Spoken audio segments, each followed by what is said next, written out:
Enfoques avanzados en la psicometría. Módulo 9. Análisis de factores confirmatorio. Una de las técnicas que hoy en día se utiliza mucho en la investigación, sobre todo en lo que son los estudios de validez de instrumentos psicométricos, es el análisis de factores confirmatorios. El análisis de factores confirmatorios busca confirmar la hipótesis de que los datos del instrumento se ajustan o no al modelo psicométrico que propone. Por ejemplo, si yo entiendo que estoy desarrollando una escala que mide 4 factores, hipotetizo, basado en una teoría, en un modelo, que esos 4 factores interaccionan de manera moderada o alta, puede ser, dentro de mi modelo psicológico. Aquí lo importante es que los datos logren ajustarse a mi propuesta de 4 factores. Para darles un ejemplo bien sencillo, este es útil cuando el investigador tiene claras las dimensiones que quiere que el instrumento mida. O sea, si yo estoy desarrollando un instrumento y no tengo clara la teoría o el modelo que voy a utilizar, lo mejor es utilizar un análisis de factores exploratorio y posteriormente hago el confirmatorio. Eso sucede mucho. Claro, tiende a ser un análisis más riguroso por las ecuaciones que tiene, que son de carácter estructural, que el mismo análisis exploratorio. Pero se ha encontrado que cuando uno no tiene una teoría o un modelo claramente definido, el análisis de factores exploratorios es sumamente útil para tratar de buscar una explicación concreta que no nos da necesariamente el análisis de factores confirmatorios, porque nos puede engañar y podemos caer en lo que en filosofía le llamamos empirismo ciego. Empirismo ciego es que no tenemos un modelo claro y hacemos una sobreestimación de lo que queremos medir cuando los datos no apoyan lo mismo. Así que eso es sumamente importante. Algunos autores piensan que son análisis distintos, mientras otros piensan que se complementan uno al otro. En mi opinión personal, se complementan.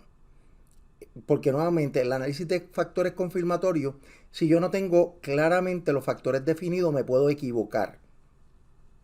Ahí puedo tener unos datos que apoyan un modelo que para mí no está claro. Y eso puede ser peligroso, sobre todo en el campo de la psicometría, cuando posteriormente yo voy a aplicar ese instrumento de otra manera o para diferentes funciones, como por ejemplo la selección de personal.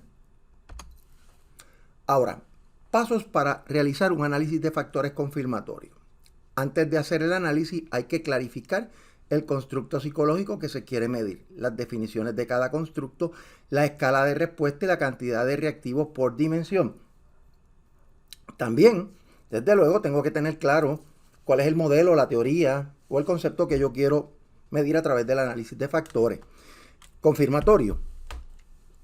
Ahora, es importante que para realizar dicho análisis hay que obtener una muestra de participantes lo suficientemente robusta para que los resultados sean válidos. Como una regla no empírica, se recomienda un mínimo de 50 personas por dimensión hasta 400 personas. También algunos expertos recomiendan que se tengan de 5 personas a 20 por cada reactivo. O sea, al final del día, que mientras más grande es la prueba, más personas uno debe tener para hacer el análisis. Otros investigadores señalan que en una escala de 12 reactivos se debe usar una muestra mínima de 550 participantes. Si ven en las reglas que hemos planteado anteriormente, nos dan diferentes indicadores, ¿no? Así que hay que tener mucho cuidado. Lo que sí es importante es que las muestras de estudio para análisis confirmatorio tienen que ser grandes. El próximo paso es especificación del modelo que vamos a medir. Si el modelo tiene 4 factores con 12 reactivos, tengo que hipotetizar que esos 4 factores van a tener, por darle un ejemplo, 10 reactivos cada uno para 40, una prueba de 40, un instrumento, perdón, de 40 reactivos. Así que esa parte es bien importante. Escoja el programa estadístico que va a utilizar. Hay varios. Yo utilicé en el pasado Amos. SPSS también tiene otra versión en el paquete parecida. Hay muchos en el mercado. Aquí lo importante es que usted se familiarice bien y se adiestre bien en el que va a utilizar, porque todos básicamente hacen lo mismo. Pero hay que tener un conocimiento básico de cómo operarlo. Y desde luego un conocimiento teórico de cómo hacer esto. Claro, una vez uno tiene claro el modelo que va a utilizar, pues ya el programa estadístico lo que hace es que le permite a usted generar como unos dibujos. Y esos dibujos están fundamentados en los datos que usted está manejando. Y ese dibujo técnicamente es el modelo. Lo que básicamente hace el software es que compara el modelo que usted está haciendo con los datos que usted tiene, y ahí es donde entonces se hace un índice o se calcula un índice de ajuste, que lo vamos a ver. Así que ahí uno establece gráficamente las asociaciones entre el reactivo y los factores, y también las asociaciones potenciales, ¿no? Entre factores. Aquí un poco tenemos 10 reactivos por factor, y los factores los tenemos que intercorrelacionar también a ver cuán fuerte o débil es la correlación. Aquí tienen un ejemplo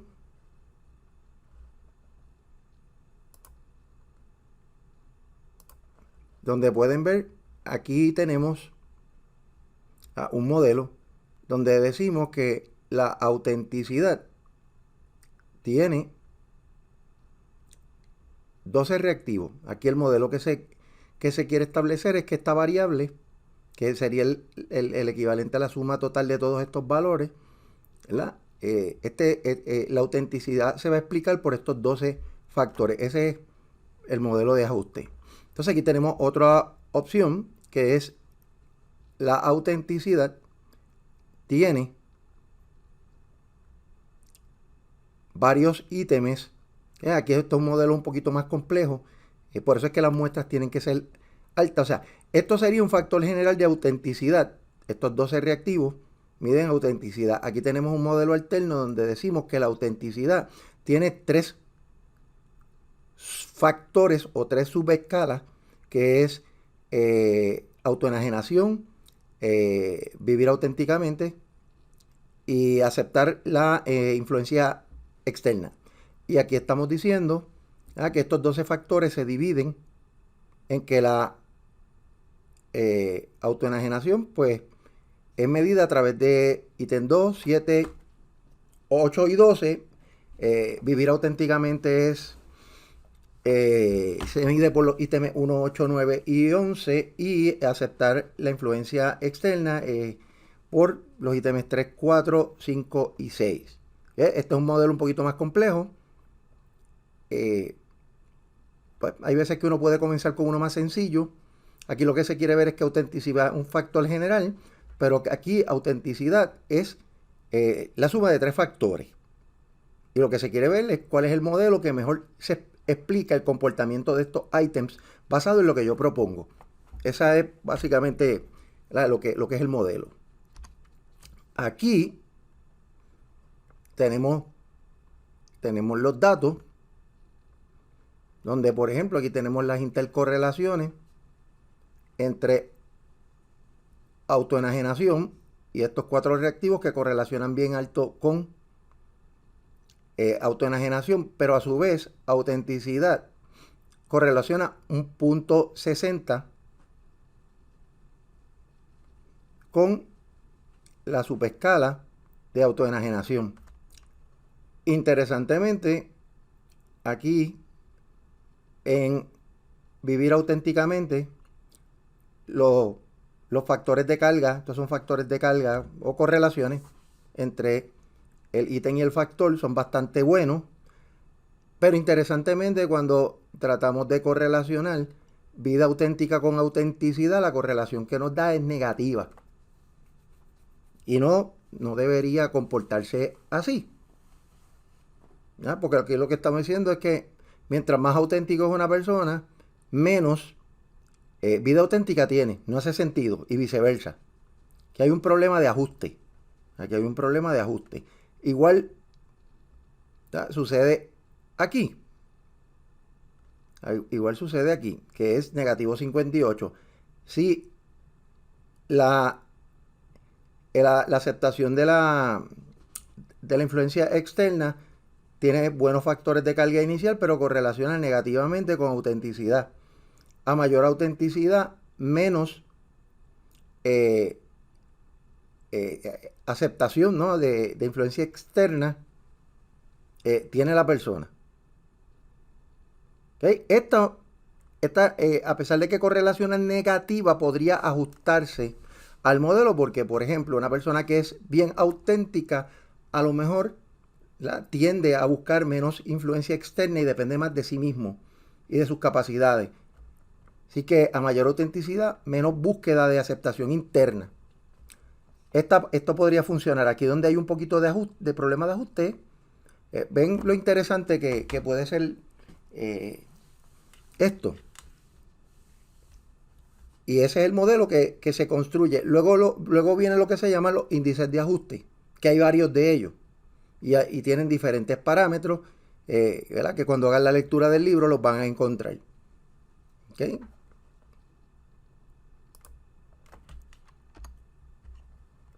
Ahora, ¿qué aspectos hay que considerar en el análisis de factores confirmatorios? Pues miren, evaluar las varianzas, así como las covarianzas de los reactivos, que lo vimos allí, como en la covarianza y las varianzas estaban más asociadas a los factores de carga inicial que les mencioné. ¿Verdad? Aquí también están las estimaciones de los parámetros, factores de orden superior e inferior. Vimos que autenticidad es un factor de orden superior y los otros factores son inferiores. Aquí se calcula el modelo de ajuste, que es lo que le acabo de mencionar. Hay 20 sobre 20 modelos de ajuste, donde los más conocidos son la chi cuadrado, que funciona mucho mejor cuando las muestras son pequeñas, pero siempre hay una contradicción y uno se puede equivocar porque la muestra no puede ser muy grande, pero tampoco tan pequeña, porque entonces se afecta el ajuste de los datos. Ahora bien, el más conocido es chi cuadrado, pero el más que utilizamos, porque es más robusto y toma en consideración sobre todo las muestras grandes, es el CFI o Comparative Fit Index, donde mientras más alto es, mientras más se acerca a 1, mejor. Por ejemplo, .92 es bueno, hay ajuste. Y también el análisis establece niveles de significatividad, 0.05 o menos. Ahora, es interesante, si volvemos acá al modelo que teníamos anteriormente. Por ejemplo, aquí donde no hace sentido realmente, es en la correlación entre vida auténtica y autenticidad, que es negativa. La correlación entre estos dos factores es negativa, lo cual me puede estar diciendo que si hay algo que no me ayuda a ajustarme es esta correlación, porque aquí las correlaciones entre los ítems y los factores se comportan bien. Pero, ¿qué me puede estar afectando el ajuste? Esta correlación. Porque debe haber por lo menos una correlación positiva, aunque fuera moderada, entre vida auténtica y autenticidad. Así que eso podría afectarme el ajuste de los datos. A lo mejor, volviendo atrás,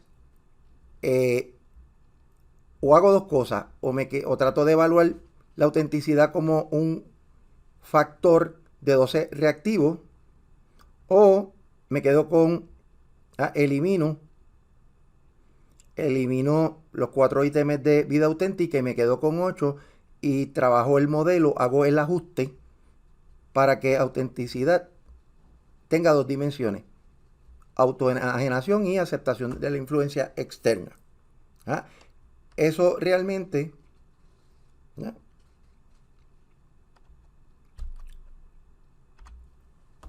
es lo que uno hace cuando lleva a cabo este análisis, que uno puede hacer ajustes al modelo para tratar de tener clara cuál es la teoría. Ahora, análisis de factores confirmatorios y la confiabilidad. El análisis de factores confirmatorios se puede estimar, ¿verdad? O se puede utilizar para estudiar la confiabilidad según teoría clásica. Ellos dan, los software te dicen a ti, te ayudan a calcular la consistencia interna.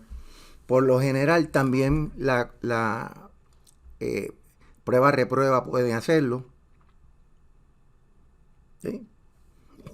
Entonces también hay otros índices de confiabilidad que son más nuevos, por decir algún omega, que se pueden contemplar en el análisis confirmatorio.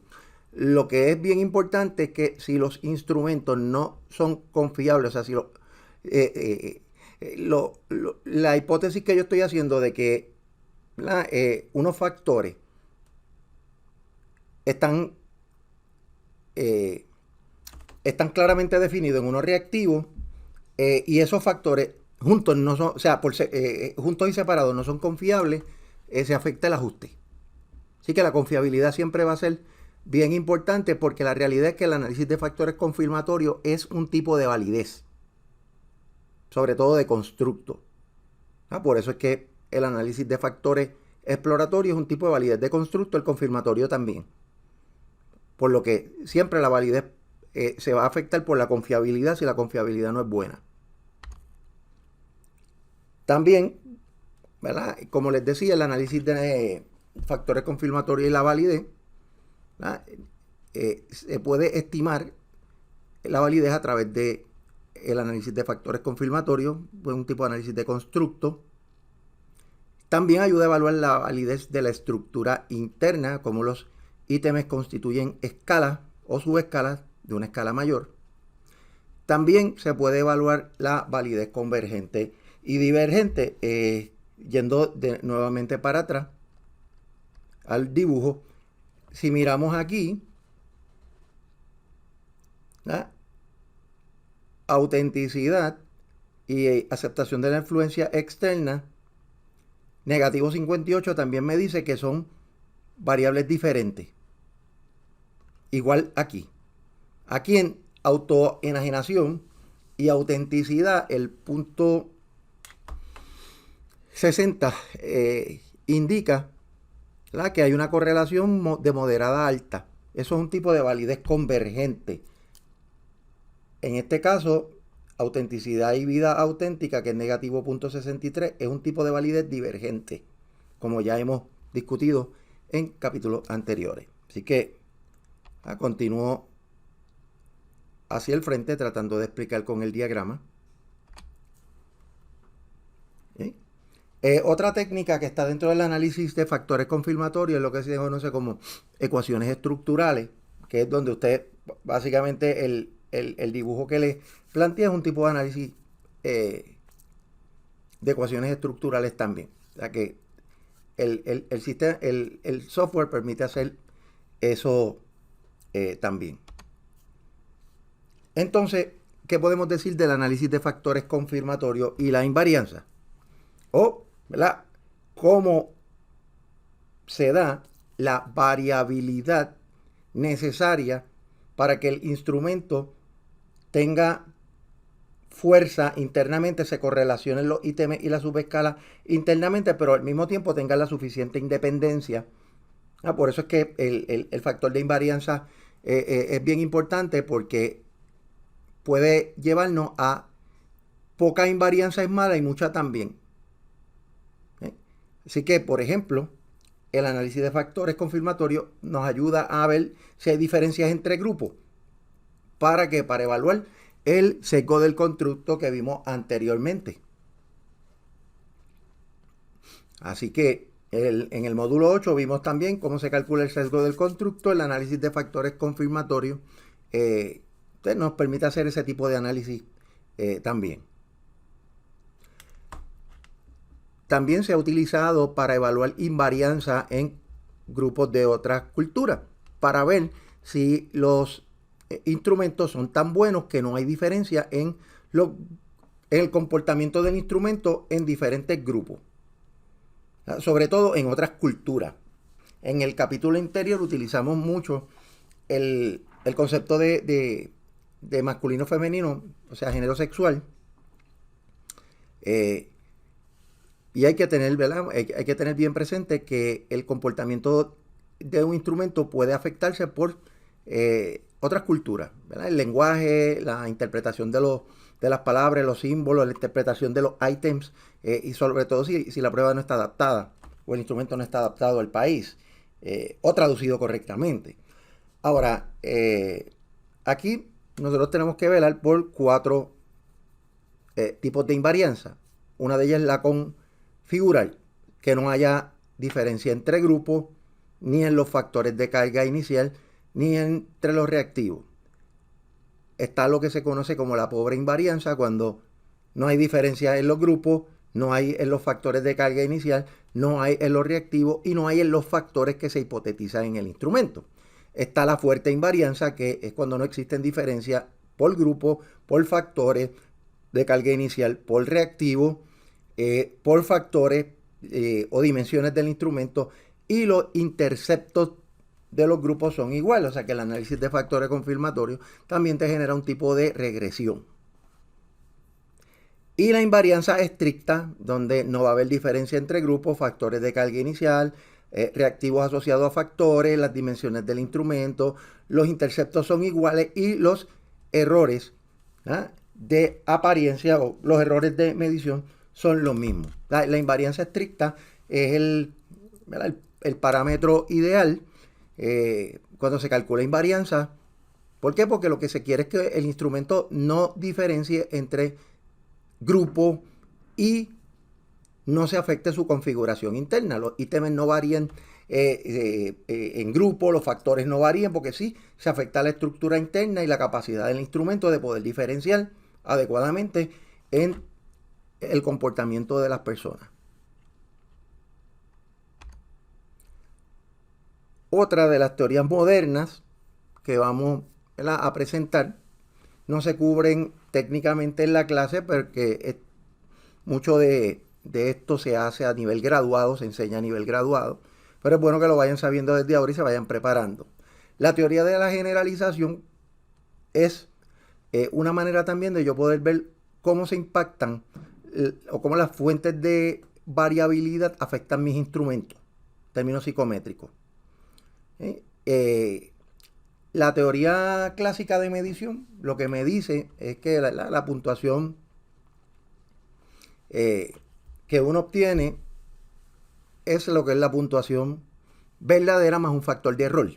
Ese factor de error puede ser sistemático o aleatorio, pero solamente a través del error de medición sabemos y estableciendo, ¿verdad?, una relación entre la confiabilidad y el error de medición, podemos decir que mientras más grande es el error, menor es la confiabilidad, pero identificar las fuentes de error no se puede. O sea, no lo podemos hacer en teoría clásica, pero en teoría de la generalización uno puede identificar las fuentes de error. O sea, yo puedo ver, por ejemplo, cuántos los reactivos de una prueba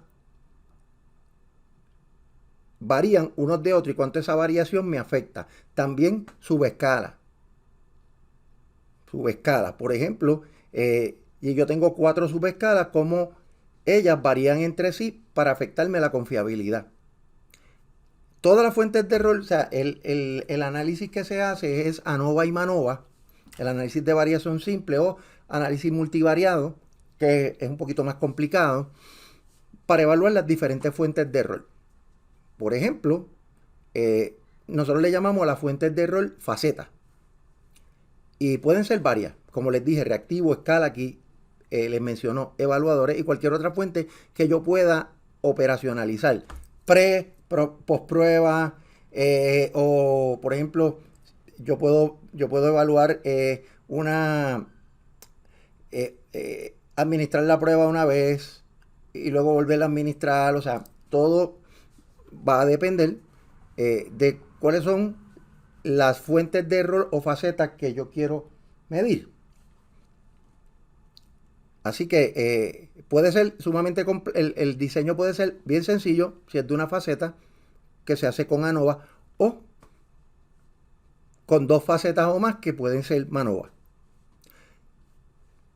Así que las fuentes de error se convierten en componentes de variación y yo quiero ver cuánto varía y cuánto afecta en la medición de la confiabilidad de mi instrumento. Eso es lo que es importante en este caso. Para eso se hacen 2 tipos de estudios, los estudios de generalización y los estudios de decisión. Los estudios de generalización o estudios G buscan identificar cómo las fuentes de variación afectan en la medida y su capacidad de generalizar. Y que eso, los estudios de generalización o los estudios G son un poco descriptivos. Es para ver cómo las fuentes de variación afectan. Ahora, cuando yo quiero tomar decisiones, por ejemplo, yo estoy utilizando instrumentos para selección de personal y yo quiero ver cuáles son las fuentes de variación que más me afectan y controlarlas. Posteriormente yo hago estudios de decisión o estudios D. Así que, como les mencioné, los estudios de 1 o 2 facetas se pueden hacer con ANOVA, pero ya de 2 facetas, 3 facetas, o sea, 2, 3, 4 fuentes de variación, es más el ANOVA.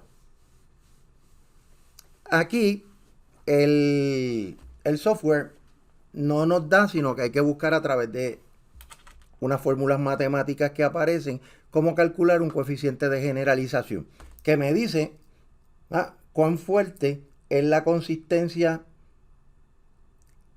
del instrumento controlando las fuentes de error o las facetas que yo decidí estudiar.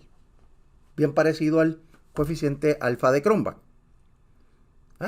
Por lo que este coeficiente toma en consideración las facetas especificadas. Nuevamente, esto es, ¿verdad?, una inducción para cuando ustedes vayan a estudios graduados sepan que esto existe y que le van a hacer calcularlo. También se va a evaluar la interacción entre las fuentes de variación. Eso es bien importante porque, por ejemplo, un instrumento donde la variación entre los reactivos y la subescala es alta, va a tener problemas posteriormente de validez. Ahora, si yo no deseo hacer generalizaciones, yo voy a tener lo que se llama facetas fijas. Si yo deseo hacer generalizaciones, voy a decirle al software que yo voy a estar utilizando facetas aleatorias. También, si yo tengo facetas que interactúan fuertemente, como por ejemplo ITM y escala, yo voy a decir que esas facetas son cruzadas. ¿Por qué? Porque, ¿verdad?, los ítems, tú sumas una cantidad de ítems y se convierten en un factor o en una dimensión o en un constructo. Por tanto, están cruzadas. Ahora, si son independientes, van a ser facetas anidadas. Por ejemplo, yo tengo 2 grupos. Yo quiero medir la diferenciación entre cómo se comportan los mismos reactivos de una subescala en 2 grupos diferentes. Las facetas de los ítems y los factores son fijas, pero los 2 grupos, al ser distintos, pues la faceta, el concepto es la faceta tipo de grupo va a ser anidado. Son básicamente conceptos para poder entender cómo, ¿verdad?, cómo se controlan las facetas dentro del modelo. Ejemplo bien sencillo de un estudio de generalización de una faceta. Aquí yo tengo, esto es básicamente un ANOVA o un análisis de variación simple, donde el target, lo que significa, en el ejemplo del libro, es que tenemos unas personas que han sido categorizadas por 4 estados de ánimo. Unas personas están contestando estos reactivos, molesto, contento, etc. Aquí nosotros queremos ver 2 fuentes de variación. Esto es un estudio de una faceta, pues porque la faceta estable es en los ítems. La faceta que yo quiero ver aquí realmente es lo que le llaman el target o el tipo de estado de ánimo. Aquí, básicamente, lo que nosotros hacemos es que, primero, vamos a ver dónde está la fuente de variación mayor. En este caso particular, los ítems tienden a tener una suma de cuadrados y un componente de varianza mucho más bajito. ¿Ok? La fuente de variación mayor aquí, si comparamos ítem con target o con estado de ánimo, ven que la varianza es mayor aquí. ¿Okay?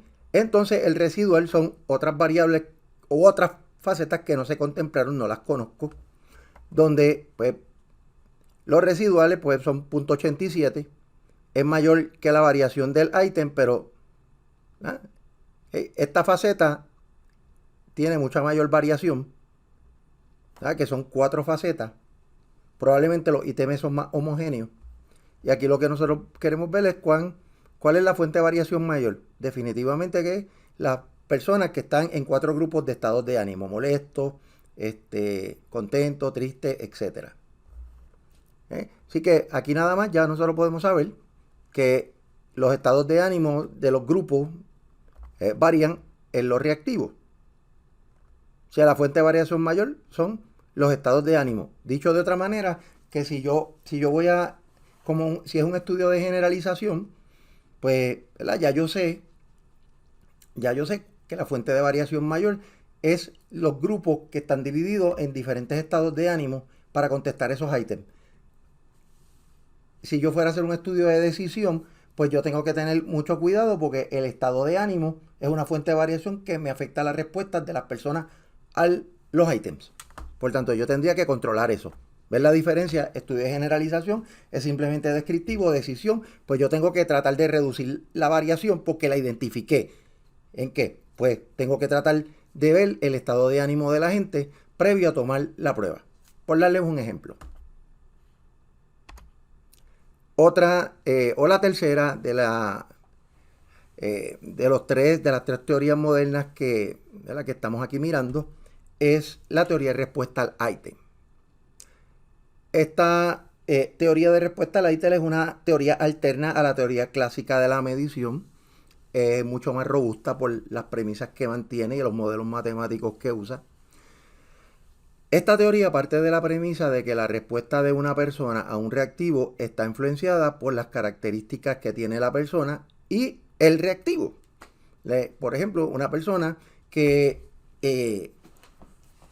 domina las matemáticas, ¿verdad? Vamos a decir que yo diseño un reactivo que mide suma. Una persona que es buena en suma impacta el comportamiento del reactivo, pero a la misma vez ese reactivo, si está bien diseñado, también aporta a medir suma. Por tanto, el rasgo latente o el constructo que mide es el correcto, que es suma. Aquí, en la teoría, lo que se busca ver es cómo la habilidad de la persona me ayuda a determinar la probabilidad de contestar correctamente un ítem, midiendo la dificultad y la discriminación, que son clases importantes y críticos en la teoría. Lo mismo sucede en un reactivo que mida características psicológicas como rasgos de personalidad. ¿Cuál es la probabilidad de que una persona extrovertida salga alto en un ítem que mide extroversión? Por darles un ejemplo. Esta teoría de por sí contempla 3 tipos de parámetros: dificultad, la discriminación y la adivinanza, desde luego en las pruebas. Y que me permite evaluar cuál es la probabilidad de que una persona conteste, por ejemplo, que sabe de suma, conteste un ítem difícil correctamente, ¿verdad? Y que ese ítem me discrimine entre los que saben y los que no saben, pero a su misma vez, ¿verdad? Que es el parámetro 3, una persona que no sepa cómo se afecta el factor de adivinanza al contestar el reactivo. ¿Verdad? Porque se supone que un buen ítem lo adivine la menos gente posible. ¿Por qué? Porque el ítem está amarrado a la probabilidad de que una persona que sabe de matemáticas conteste el ítem correctamente si es un ítem, ¿verdad?, que va desde dificultad moderada a alta. un ítem de poca dificultad, pues lo va a contestar rápido. Así que un poquito por esa línea es que va esto. También hay modelos para escalar Likert. Yo trabajé un modelo de escalar Likert en mi disertación hace muchos años. Cuando yo empecé, apenas estaban apareciendo aplicaciones de computadora para poder calcular escalas Likert, ¿no? o escalas de actitud. Y yo trabajé, por ejemplo, el modelo de Samejima. Lo trabajé en mi disertación con una escala que medía nivel en que los empleados se involucran con su trabajo. Así que es una... Ya recientemente o en los pasados años utilizo un modelo de Rash que es parecido al de Samejima. Lo encuentro más llevadero que el de Samejima. Pero también hay otros. Está el modelo de crédito parcial, el de respuesta binomial, pero de los más conocidos es el de Samejima y el de Rash. ¿Okay? También todos los modelos de teoría de respuesta al ítem presentan un modelo de ajuste a los datos, de la misma manera que lo hace el análisis de factores confirmatorios. Y también todos los modelos presentan una curva característica del reactivo para poder saber cuál es el rasgo latente que mide el reactivo y la probabilidad de que una persona lo conteste correctamente. Y también ofrece lo que se llama una curva característica de la prueba, que es que se crea una curva utilizando las curvas de los ítems para ver si verdaderamente todos esos ítems parecen estar midiendo un rasgo, una característica psicológica a diferentes niveles. Como les menciono, esta teoría nos permite también obtener información de cada reactivo y de la prueba en total para ubicar a las personas por su nivel de habilidad. Eso es interesante. Es una teoría un poquito complicada, pero en la práctica uno poquito a poquito le va cogiendo el golpe, porque es un poquito diferente, pero son muy útiles y son muy robustas. Aquí tenemos el ejemplo de una curva característica de reactivo. Aquí tenemos 5 reactivos, donde, por ejemplo, aquí tenemos lo que va de negativo 3 a positivo 3, es lo que se conoce como el nivel del rasgo, o Z. Es la Z, que básicamente mientras más hacia la derecha vamos, ¿verdad? Más posibilidades tenemos de contestar el ítem correctamente. Porque este es el rasgo, ¿verdad?, que se va midiendo. Estas son las personas que contestan el ítem o los distintos ítems, como los vemos aquí. Por eso es que se diferencian. Entonces, por ejemplo, aquí, si miramos aquí, esta persona que está aquí tiene una menor probabilidad de contestar el ítem correctamente que el que está acá. Y este es la persona que más, los que están acá arriba son los que más posibilidades tienen, ¿verdad? Si uno lo que hace es que intercepta aquí probabilidad, ¿verdad? Si uno intersecta aquí la línea, estamos hablando que técnicamente esto aquí sería una probabilidad de 50, 60, 70, 80, 90.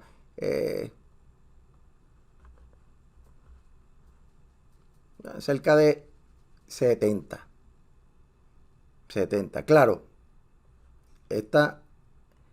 aquí tenemos probabilidades más altas. El ítem 1 tiene una probabilidad más alta de medir el reactivo.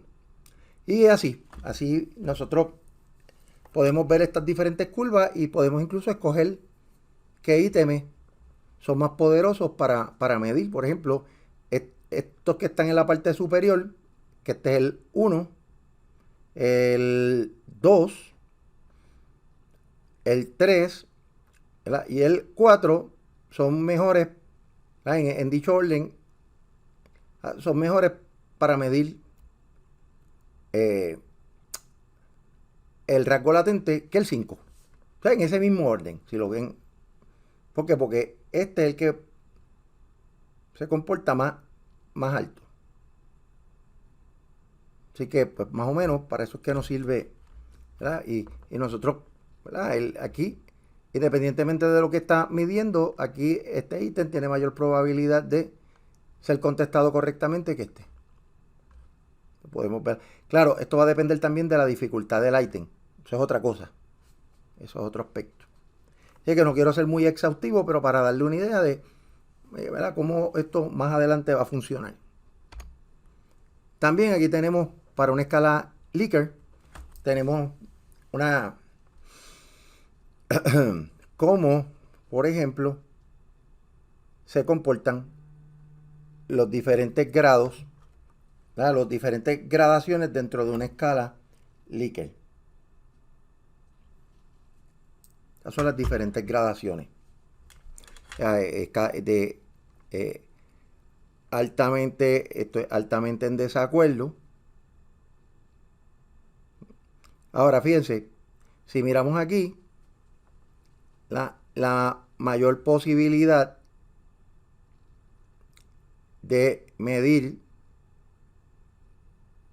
un reactivo escala Likert, vamos a decir un reactivo de personalidad, la mejor curva que se manifiesta de todas es la de totalmente de acuerdo.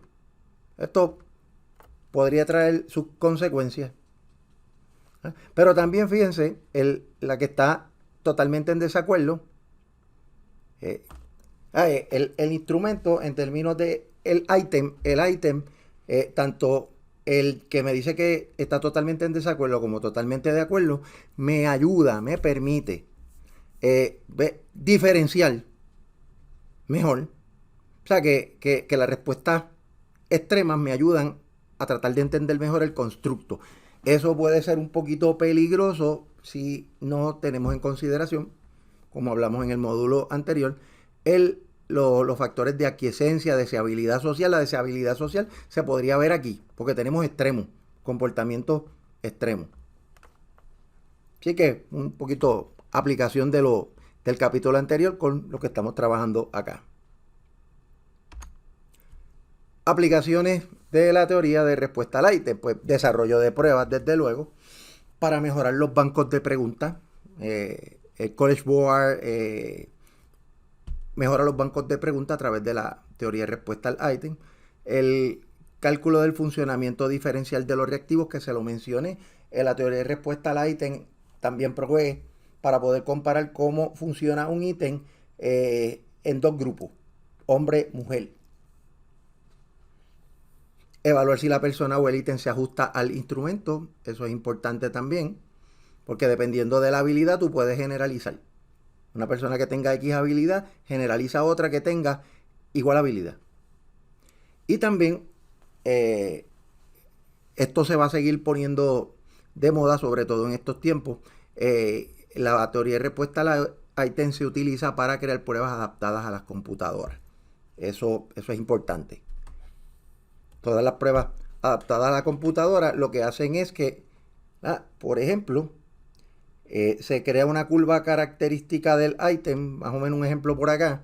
Aquí nosotros desarrollamos una curva donde uno ve cuál es la probabilidad de todas las personas de sacar un ítem, esto es mejor acá, de obtener un ítem correcto. Esta es un 50% acá y acá es un 100%. Pues lo que pasa es que se sacó una curva, esta es la curva característica para cada ítem. Pero cuando yo quiero utilizar los sistemas los programas de adaptados a computadoras, pues yo creo la curva característica de la prueba, que son cómo se van a comportar todos los ítems. En vez de personas, como yo tengo aquí yo estoy en un ítem, ¿cuántas personas? Estoy tratando de calcular la probabilidad de que todas estas personas, este es el que más alto puntúa en términos de la probabilidad de sacar el ítem correcto. Pues la curva de la prueba es como si fueran muchos ítems en vez de personas. Y va a tener una ojiva, esto se llama una ojiva, donde me va a organizar los ítems por dificultad. Cosa de que, por ejemplo, una persona comienza a, a contestar la pregunta y la primera pregunta pues va a ser fácil. Pues vamos a decir que la persona la contesta. Luego le doy otra pregunta de igual dificultad, la contesta correctamente. Y cuando voy por la tercera, falla. Pues yo voy a venir por eso es que es bueno que se calcule esto usando la teoría de respuesta al ítem, porque me dice con precisión cuáles son los grados de dificultad de las preguntas en la prueba. Y yo voy aumentando el nivel de complejidad hasta que llegue un punto que la persona ya no puede contestar preguntas correctamente. Pues básicamente ahí se acaba el proceso. Las pruebas adaptadas por computadora, por ejemplo, una persona puede llegar a salir bien en la prueba con 25 reactivos, mientras que otra necesita 50. Así que más o menos que funciona lo de las pruebas adaptadas a las computadoras. Así que básicamente estas son las tres teorías, ¿verdad?, modernas, o las tres herramientas modernas que utilizamos hoy en la psicometría.